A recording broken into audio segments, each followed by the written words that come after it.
1987 पटना के रेलवे कर्मचारियों को एक अजीब खबर मिली। एक एक्सप्रेस ट्रेन हर संडे को 1 घंटा लेट चला करती थी। जब जांच शुरू हुई तो पता चला कि हर संडे सुबह 9 बजे वो ट्रेन एक स्टेशन पर रुकती थी और सारे गार्ड, ड्राइवर और रेगुलर पैसेंजर्स उतर जाते थे। स्टेशन के वेटिंग रूम में एक टीवी होता था। वो सब लोग उस टीवी पर फूलों की माला चढ़ाते, उसके सामने एक नारियल फोड़कर अगले 45 मिनट तक पूरा ध्यान लगाकर एक सीरियल देखा करते थे। दरअसल हुआ ये था कि उन सभी लोगों ने मिलकर पैसे जोड़कर वो टीवी खरीदा था, ताकि वो हर संडे सुबह को टीवी पर रामायण देख सके।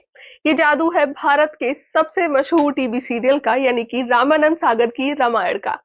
वो कथा जिसने सारे देश को एक अटूट बंधन में बांध दिया था, जिसको इतना पावन माना जाता है कि लोगों के लिए उनका टीवी उनका मंदिर बन गया था। लेकिन बहुत कम लोग जानते हैं कि सीरियल से जुड़ी कहानियां भी उतनी ही जादुई हैं जितना हमारे प्रभु श्री राम। मैं सिनेमा छोड़ रहा हूँ। आज से मैं हमारे महान ग्रंथों की कहानियों को टीवी के लिए बनाऊंगा। 1976 में स्विट्जरलैंड के एक कैफे में बैठकर रामानंद सागर ने अचानक से एक घोषणा की। अपने जीवन में 20 से भी ज्यादा मूवीज, कई ब्लॉकबस्टर्स, धर्मेंद्र, राज कपूर, हेमा मालिनी जैसे बड़े बड़े नामों के साथ काम करके इतनी शोहरत हासिल करने के बाद अचानक वो सिनेमा को छोड़ कैसे सकते थे। पूरी इंडस्ट्री में उनका मजाक बनने लगा। कोई भरोसा ही नहीं करता था कि भारत की जनता ऐसी पुरानी कहानियों को सुनने के लिए तैयार है। पैसों से लेकर पॉलिटिक्स तक हर तरफ रामानंद सागर को दिक्कतें झेलनी पड़ी, लेकिन उनका मानना था कि रामायण की कहानी बनाना उनके जीवन का एकमात्र लक्ष्य है। पॉलिटिशियंस को ये डर था कि ये शो भारत की राजनीतिक व्यवस्था को बिगाड़ सकता है। एक हिंदू सीरियल को डीडी नेशनल जैसे पब्लिक ब्रॉडकास्टर पर दिखाना भारत में भेदभाव की भावना को बढ़ावा देगा। इस सब की वजह से रामानंद सागर को लगातार डिले और रिजेक्शन मिल रहे थे। वो महीनों तक मिनिस्टर्स के ऑफिस के चक्कर लगाते रहे। उनके शूट किए हुए 4 एपिसोड्स को घटाकर 1 कर दिया गया। उनसे ये तक कहा गया कि उन्हें डायलॉग लिखने नहीं आते। लेकिन फिर एक चमत्कार हुआ। कहते हैं कि MIB सेक्रेटरी SS गिल ने एक एपिसोड की सीडी को चुपके से अपने घर ले जाकर अपनी माँ को दिखाया। गिल की माँ, जो बहुत बड़ी राम भक्त थी, उस एपिसोड को देखकर मानो जैसे मंत्रमुग्ध हो गई। उनके लिए वो सीरियल देखना ऐसा था जैसे उन्होंने श्री राम जी के दर्शन कर लिए हों। लेकिन जब उन्हें पता चला कि ये शो कभी बन नहीं पाएगा तो उन्होंने अपने घर पर भूख हड़ताल कर दी। उन्होंने अपने बेटे से कहा कि जब तक रामायण बनने की परमिशन नहीं मिलती वो एक दाना भी नहीं खाएंगी। और आखिरकार एक माँ की जिद के कारण रामायण को टेलीकास्ट करने का अप्रूवल दे दिया गया।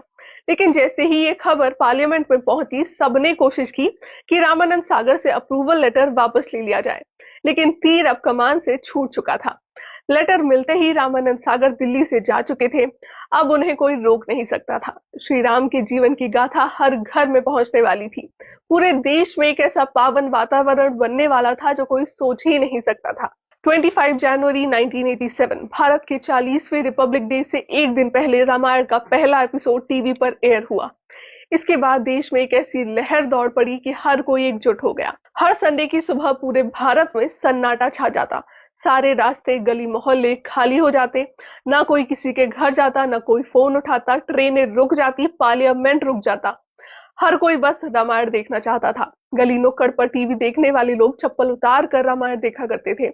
कई कहानियां ऐसी भी देखने को मिल जाती हैं जहां लोगों ने अपनी शादी तक पोस्टपोन कर दी। कहा जाता है डॉक्टर्स पेशेंट्स का इलाज नहीं करते थे। यहाँ तक कि कई लोगों ने अपने प्रियजनों के अंतिम संस्कार को भी डिले कर दिया था।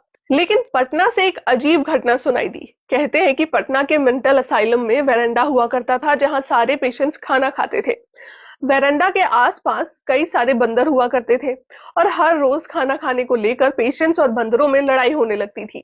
एक दिन एक डॉक्टर ने सोचा कि इन पेशेंट्स को रामायण दिखाते हैं। शायद हनुमान और वानर सेना की कहानी सुनकर इन पेशेंट्स पर कुछ असर पड़े और ये तरकीब काम कर गई। कहा जाता है कि हर संडे को पेशेंट्स और बंदर मिलकर रामायण देखा करते थे। जब भी रामायण शुरू होती हर कोई गाना सुनकर भागा चला आता था। लेकिन एक दिन एक घटना हो गई। सुबह जैसे ही रामायण शुरू हुई सारे पेशेंट्स के साथ बंदर भी भागे चले गए। एक बंदर जल्दबाजी में टहनी को पकड़ नहीं पाया और पेड़ से गिरकर उसकी मृत्यु हो गई। कहते हैं सभी पेशेंट्स ने राम भक्त के नाम से उसका अंतिम संस्कार किया और उसकी छोटी सी समाधि बनाई। ये जादू था रामायण का, जिसने भारत के हर घर को एक कर दिया था। कहा जाता है कि बांग्लादेश, नेपाल और पाकिस्तान जैसे देशों में भी रामायण काफी पॉपुलर थी। कहते हैं किसी चीज को पूरी शिद्दत से चाहो तो पूरी कायनात उसे आपसे मिलवाने में लग जाती है। कुछ ऐसी ही कहानी है रामानंद सागर की रामायण की। जब कई दिनों तक ढूंढने के बाद भी रामानंद जी को सुग्रीव की भूमिका निभाने वाला कोई मिल नहीं रहा था, तब अचानक एक रात 3 बजे एक पहलवान सेट पर आ गया। वो कदकाठी में बिल्कुल वैसा था जैसा वो ढूंढ रहे थे। मैं आपका सुग्रीव, उसने कहा। रामानंद सागर ने उसे तुरंत तैयार किया और शूटिंग शुरू हो गई। ऐसे ही एक और घटना थी जिसने सभी को चौंका दिया था। श्री राम जी के बचपन में काकभुशुंडी नाम के कौवे की कथा है। लेकिन ये सीन सीरियल के लिए शूट कर पाना बहुत मुश्किल था। किसी भी कौवे को कंट्रोल कर पाना नामुमकिन है। दिमाग में सिर्फ एक ही बात थी कि कैसे कौवे को दिखाया जाए कि वो श्री राम जी के साथ खेल रहा है, उछल रहा है और खाना खा रहा है। लेकिन फिर एक चमत्कार हुआ। एक दिन अचानक एक कौवा सेट पर आया और ठीक उस पेड़ पर जाकर बैठ गया जहां जरूरत थी। रामानंद सागर जी ने अपने हाथ जोड़कर कहा, काकभुशुंडी महाराज आप आ गए। ये बच्चा राम जी का किरदार निभा रहा है, कृपा करके यहाँ कुछ देर तक बैठिए। और ये सुनकर वो कौवा सच में पेड़ से उतरा और श्री राम जी की भूमिका निभा रहे बच्चे के पास आकर बैठ गया। कैमरा रोल हुआ और वो कौवा वही करता गया जो उसे करना था। वो श्री राम के साथ खेल रहा था, उछल रहा था और शूट के दौरान ठीक अपनी जगह पर टिका रहा। 10 मिनट के बाद जैसे ही शूट खत्म हुआ, वो कौवा तुरंत उड़कर वापस चला गया। रामानंद सागर जी की आंखों में आंसू आ गए। उन्हें लगा कि साक्षात भगवान ने आकर उनकी मदद की है। रामानंद सागर हमेशा मानते थे कि उनके भाग्य में लिखा है कि वो रामायण जरूर बनाएंगे। इसीलिए रामानंद सागर के रास्ते में जो भी रुकावटें आती थी, वो अपनी सच्ची श्रद्धा और धैर्य के भरोसे इंतजार करते। लेकिन एक समय ऐसा भी आया जब उनके धैर्य की बहुत बड़ी परीक्षा ली गई। इस कहानी को समझने के लिए हमें रामायण का अंत समझना होगा। माना जाता है कि दुनिया भर में रामायण के करीब 300 अलग अलग वर्जन हैं, लेकिन वाल्मीकि रामायण को खास मान्यता दी जाती है। वाल्मीकि रामायण के उत्तरकांड में श्री राम जब अयोध्या लौट आते हैं और उनका राज्याभिषेक किया जाता है, उसके बाद की कथा है। लेकिन इस कथा को लेकर एक गहरा विवाद छिड़ा हुआ है। कई लोग उत्तरकांड को सही नहीं मानते। उनका मानना है कि उत्तरकांड को ऋषि वाल्मीकि ने नहीं लिखा और उसके बाद में जोड़ा गया है। रामानंद सागर का भी यही मानना था। उनका मानना था कि जो श्री राम की वो पूजा करते हैं, वो किसी की भी बात मानकर अपनी पत्नी को गलत नहीं ठहरा सकते। इसीलिए उन्होंने अपने रामायण को श्री राम जी के राज्याभिषेक पर ही खत्म करने का फैसला किया। लेकिन जनता को यह फैसला मंजूर नहीं था। भारत के वाल्मीकि समाज ने इस बात की गहरी निंदा की कि लव कुश वाला एपिसोड क्यों नहीं बनाया गया। धीरे धीरे लोगों का आक्रोश बढ़ने लगा।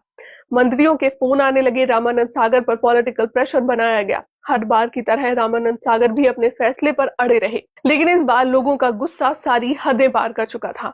लोग सड़क पर आ गए थे, दंगे होने लगे, पब्लिक प्रॉपर्टी के नुकसान होने लगे, सड़कों को कचरे के ढेर से भर दिया जा रहा था। आखिरकार रामायण के कई अलग अलग वर्जन पढ़ने के बाद रामानंद सागर को एक कथा मिली जिससे वो सहमत थे और उसमें थोड़ा सा फेरबदल करके उन्होंने उत्तर रामायण के नाम से लव कुश की कथा को रिलीज किया। कहते हैं रामानंद सागर पर कई सारे कोर्ट केस किए गए। कुछ लोग रामायण की कास्टिंग, उनके बोलचाल, उनके कपड़ों से भी ऑफेंड हुए थे। कुछ ने कहा कि रामानंद सागर ने रामायण के साथ खिलवाड़ किया है, इसकी वजह से वो आखिर में रामायण के शूट पर ही नहीं जा सके। उन्होंने रामायण की सिर्फ स्क्रिप्टिंग की थी। लेकिन इन सारी दिक्कतों के बाद भी रामायण आज तक भारत का सबसे बेस्ट परफॉर्मिंग टीवी सीरियल है। अपने टेलीकास्ट के दौरान रामायण को 65 करोड़ लोगों ने देखा था। इस शो ने न सिर्फ टीआरपी के सारे रिकॉर्ड तोड़े, बल्कि Guinness book of world record में भी अपना नाम दर्ज किया।